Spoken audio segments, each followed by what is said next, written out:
All right, part three of breaking down and analyzing the deal. We're going to be breaking down the expenses. Let's get this started.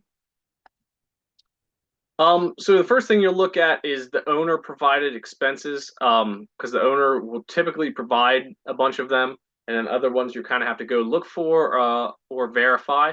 So some of the owner provided expenses you usually get are the tax amount, and you can verify this on the county tax assessment page if you're looking to just make sure that you got your numbers correctly. Utilities usually they will provide the utilities that the landlord is paying, not the tenant is paying. And you can verify with bills, or you can contact the utility company if you're worried that the numbers aren't right. And it's a good thing to do, even if you do believe the seller. And then contract services, those could be pest control, so termites, other cockroaches, that kind of fun stuff, maybe mice. Security systems, if they have a security system there, and their costs for lawn and snow. So mowing. If you live somewhere where there's snow in the winter, shoveling any sidewalks or steps that you need to shovel.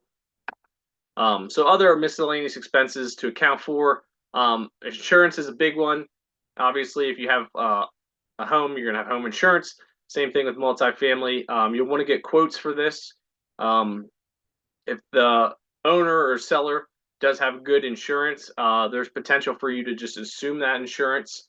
So check with that if they do have a good rate that you can't quite beat when you get quotes for it. Um, and this can vary a ton by states and areas. But typically, I'm seeing $300 to $400 per unit at multifamily. And then that'll be also always higher if you're going from 4 units and under to 5 units, because the bigger multifamily um, usually costs more insurance wise. Then you also want to include property management. That's usually 8 to 10% of the income that's collected. It can vary. One property management company that I have at the moment actually charges 7% because I have enough units underneath them that they kind of give me a discount. But typically, you're looking at 8 to 10% of income, especially for the smaller multifamilies. If you're getting to bigger multifamilies, that number will be lower. But if you're looking to smaller to mid-size, you're typically looking at 8 to 10% for third-party property management. And you want to budget that amount a little bit higher just to make sure you're including any placement fees. A lot of property management companies will charge either first month's rent um, or some sort of fee for placing a new tenant. So you want to have that in there, and then extra costs as well um, for anything else that you would need. Smaller expenses, you're looking at stuff like tax prep. Each year, you're going to have, if you're not doing your taxes yourself, you're going to have to pay an accountant to do the taxes for you. Any area specific fees, this could be borough fees, township fees. One 3 unit property that I have has a yearly fee of $120 at the moment per unit to have rental properties in that area. So make sure you know that number, or if they are, you know, applicable in your area. Any sort of bank fees that you would have, and any other kind of admin type expenses that you might incur. So two of the big ones, outside of the ones you mentioned already for expenses, are maintenance and capital expenditures. So maintenance is just your typical repairs and fixes. This will vary a lot between older and newer properties. The older properties will be a lot higher maintenance, and if you haven't renovated the units, you also have a higher maintenance fee as well. So you'll want to analyze the maintenance history if the owner provide that data and kind of see where it trended, what sort of big prices that they incurred. Right now, I'm estimating around $600 to $1,000 per unit, and like I said, that varies from if it's an older property, newer property. Did we do renovations? Did we not do renovations? So that's kind of on a sliding scale there. And then the other one you want to look at is capital expenditures, and this is all your big ticket items. So this is HVAC, roof, um, parking lot, that kind of stuff. Generally estimating, if you want to just do a quick analysis, 300 to 400 per unit is a good one to estimate. But for the best process, it's best to get all your big ticket items and then accurately break it down for your final analysis. So here I did kind of a small estimation on the right. So you'll basically find, like, you take your roof, how much life left do you have on that roof? What's the cost to replace it?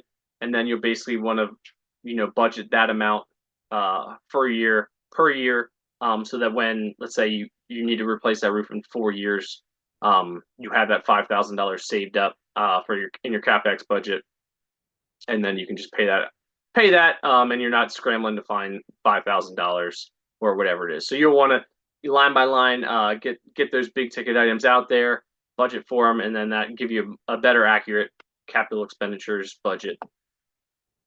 So then when you put all the expenses together, you want to double check all the main expenses, make sure you have the right numbers, taxes, insurance, maintenance, capital expenditures, and then utilities. Make sure you have the right numbers there. Nothing looks kind of out of whack, because if you add a zero somewhere, or just input it wrong, you can drastically change your expenses and throw the calculation off. So right here we're looking at the rental income. Let's say we had $99,000 in annual rental income, budgeted 10% for vacancy. That put us our gross income at 89,100.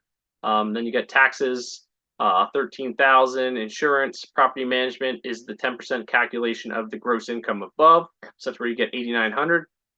And you got your maintenance, capital expenditures, contract services, then any other miscellaneous expenses like borough fees, tax prep, that kind of stuff. And then below you have the utilities that the landlord, you as the landlord, will incur. And then you get a total expense number. And then you take those total expenses at the bottom plus your vacancy loss, to get you basically calculate an expense ratio. You divide that by your total rental income up top, and that gives you an expense ratio of 50.3%. Usually 45 to 55% is typical for smaller, mid-sized multifamily. In my area, that could vary if you live in a state that's got super low taxes or insurance is really cheap. That could vary there as well. But you'll want to find out what's kind of average for that area, and then that way you can know if your expenses for the property are out of whack, too low. If they're super low, then maybe you're missing something. You're not budgeting for something. So that expense ratio can kind of help you spot some outliers.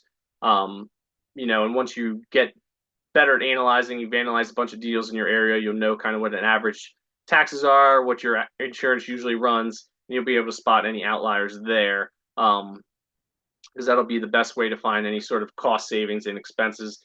You can find something that's out of whack with the norm and get that corrected.